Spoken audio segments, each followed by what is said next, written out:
अब हम चलते हैं अपनी अगली राशि पे, जो है कर्म की राशि मकर राशि। मकर राशि, अगर मैं आपसे बिल्कुल सीधी बात कहूं तो 2025 और 2026 की शुरुआती के 6 महीने आपके लिए एक खामोश इम्तिहान थे जो चल रहा था, चले जा रहा था। एक ऐसा दौर जहां आपके जीवन के स्वामी शनि आपकी राशि से तीसरे भाव में आकर बैठे हैं, जो कि हिम्मत का भाव है, कर्म का भाव है, हार्डवर्क का भाव है। आपकी सोच, आपके बोलने के तरीके और आपके भाई बहनों के साथ रिश्ते, इन सबको कहीं ना कहीं प्रभावित किया। इनकी परीक्षा ली और ऊपर से आपकी स्किल्स की परीक्षा ली और आपको यह एहसास करवाया कि यू नो नथिंग, आपको ज्यादा कुछ नहीं आता, अभी पढ़ना पड़ेगा, सीखना पड़ेगा, नहीं तो काम नहीं चलेगा। गुरु आपके छठे भाव में बैठे थे, जो डेट, दुश्मनी, बीमारी और रोज की भागदौड़ को घर में लेकर आ रहा था। इसलिए काम का प्रेशर भी आपने देखा, ऑफिस पॉलिटिक्स भी देखी, छोटे मोटे हेल्थ की दिक्कतें भी इस टाइम में देखी होंगी। पेट और डाइजेशन की प्रॉब्लम तो बढ़ी होगी आपकी, और अंदर ही अंदर एक सेल्फ डाउट कि क्या मैं सही कर रहा हूं, सही जा रहा हूं, ये भी खा रहा था आपको। ये सब आपको घेर रहा था, अभी भी घेर रहा है, पर ज्यादा देर नहीं।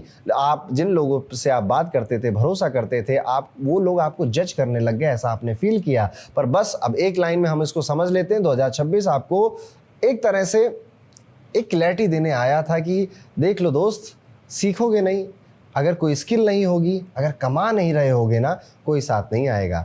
और आप तो मकर राशि हैं, जो कर्म की ही राशि है, आपने उस पर बहुत मेहनत करी। ये साल कुछ इसी तरह से आपका बीता था जून तक।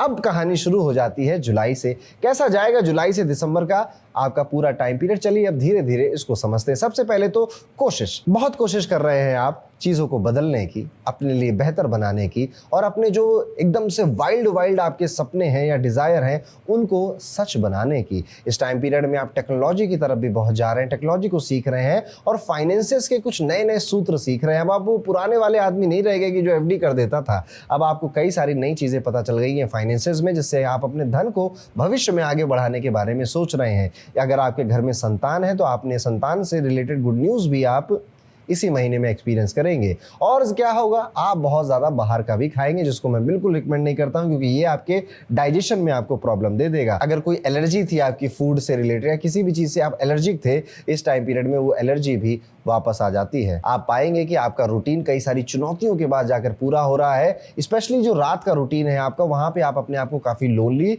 और काफ़ी अलोन पा रहे हैं, जिस वजह से आप रात में कुछ नई नई चीज़ें करना शुरू कर सकते हैं। जैसे कि रात में मूवीज़ देखने का शौक आपका बढ़ जाए, या रात में आप कोई रिचुअल्स अपनाने लग जाए कि यार ये वाला रिचुअल तो अब से मैं रात में ज़रूर करूँगा और इसको तो बिल्कुल नहीं छोड़ूंगा। इस तरह से चीज़ें आगे बढ़ेंगी। और फिर आ जाएगा अगस्त का महीना। अगस्त का महीना आते आते आप पाएंगे कि अब चीज़ें और ज़्यादा इंटेंस हो गई हैं और ज़्यादा परेशान कर रही हैं आपको। कहाँ पर?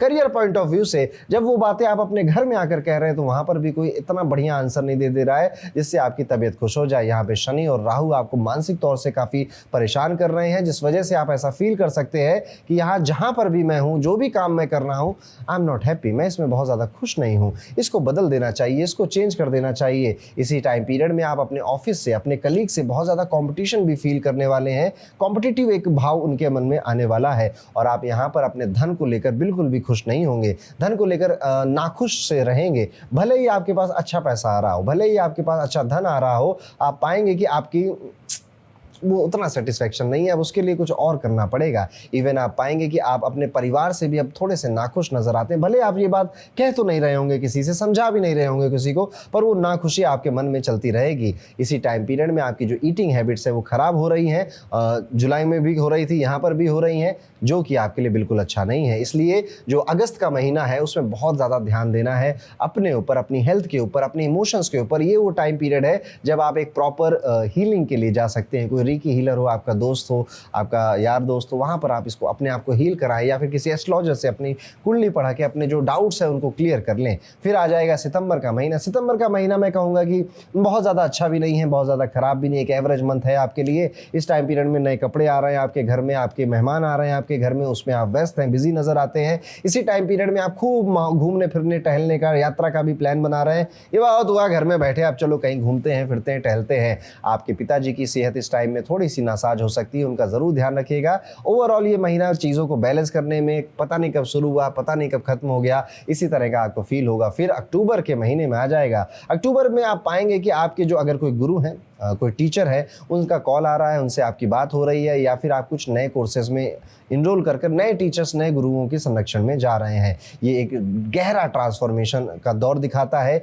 ये वो समय है जहां पर जिंदगी बाहर से धीमी लगेगी पर अंदर से आप बिल्कुल बदल जाएंगे। छुपी हुई बातें सामने आएंगी, पुराने डर, पुरानी इनसिक्योरिटी सब सरफेस पे आ जाएगा ताकि आप हील हो सके। मैं कह रहा था ना, पहले ही हील हो जाइए, अदरवाइज वो ये महीना करा ही देगा आपको। इस समय आप ना shared finances, loan, tax, insurance, इन सब पे ध्यान दीजिए और कोई भी रिस्क इन्वेस्टमेंट बिल्कुल मत करिए। इस टाइम में कोई आपको ना पैसे लगाने का, कहीं पर इन्वेस्ट करने का आइडिया भी देगा, आपके घर का ही आपका दोस्त ही होगा, रिलेटिव या फ्रेंड होगा, उसकी बात नहीं सुननी है। ये समय पैसे बचाने का है, पैसे बढ़ाने का नहीं है, खर्च करने का नहीं है, रिस्क लेने का नहीं है। पुराना कोई लोन था, पुराना कोई कर्जा था, उसे खत्म करने के लिए ये महीना आया है और उसके लिए सुटेबल भी है। इसी साल आपका दूसरा सबसे बड़ा मार्गदर्शक जो जुपिटर है वो नक्षत्रों में थोड़ा सा बदलाव करेगा। जब वो पुनर्वसु में होते हैं तो आपकी पुरानी रुकी हुई चीज़ें, पुराना काम, पुराने क्लाइंट, पुराने मेंटर, रुका हुआ पेमेंट धीरे धीरे वापस आने लगेगा, जैसे दुनिया आपकी पुरानी मेहनत का फल देने का मूड बना चुकी है। फिर पुष्य में आकर ये एनर्जी और पोषण वाली जो एनर्जी है इसमें कन्वर्ट हो जाएंगे, यानी कि आपको रेस्ट देंगे, आराम देंगे, हीलिंग का समय देंगे। इस टाइम पीरियड में आपकी जो डाइट है वो बिल्कुल बदल जाएगी। आप नई नई चीज़ों के शौकीन हो गए, नई नई चीज़ें आप खाने लगे। क्या पता आप चिया सीड्स खा रहे हैं, ब्लैक कॉफ़ी पी रहे हैं, कुछ ना कुछ डिफरेंट कर रहे हैं। फिर आश्लेषा में आकर ये प्योरिफिकेशन लेकर आता है, जहाँ पर आपको देखना होगा कि कौन आपको सच में सपोर्ट करता है और कौन आपकी एनर्जी चूस रहा है। और फिर मघा नक्षत्र में आएगा, जहां पर आपको डिग्निटी, लेगेसी, फैमिली की जिम्मेदारियां संभालने के लिए तैयार करता है। इन 4 नक्षत्रों का मैसेज ये आपको 1 महीने में धीरे धीरे देना शुरू कर देगा, जो कि नवंबर का महीना होगा। यहां पर आप पाएंगे कि अब धीरे धीरे आपकी जो ग्रोथ है वो और ज्यादा हो रही है और वो पक्की हो रही है, यानी कि ये वाली ग्रोथ थोड़ी सी स्टेबल नजर आती है। नवंबर में कहानियां शुरू होंगी, दिसंबर तक आपको लेके जाएंगी और इस तरह से आपका नया साल दिसंबर में खत्म होगा, जहां पर आप लगभग सारी चीजें जो लाइफ में इंपॉर्टेंट होती हैं, family, relationships, health, education, career, संतान, इन सब को दोबारा से रिकैलकुलेट कर चुके हैं। दोबारा से अपनी जो आपने इनको लेकर उम्मीदें बनाई थी उन्हें बदल चुके हैं और अपनी सोच भी बदल चुके हैं। तो देखिए 2026 के अंत तक आप पहले से कई ज़्यादा emotionally strong, spiritually clear, financially stable हो चुके हैं। ये साल आपसे कह रहा है कि ग्रोथ कदम दर कदम आती है, यानी कि एक एक करके आती है, धीरे धीरे आती है।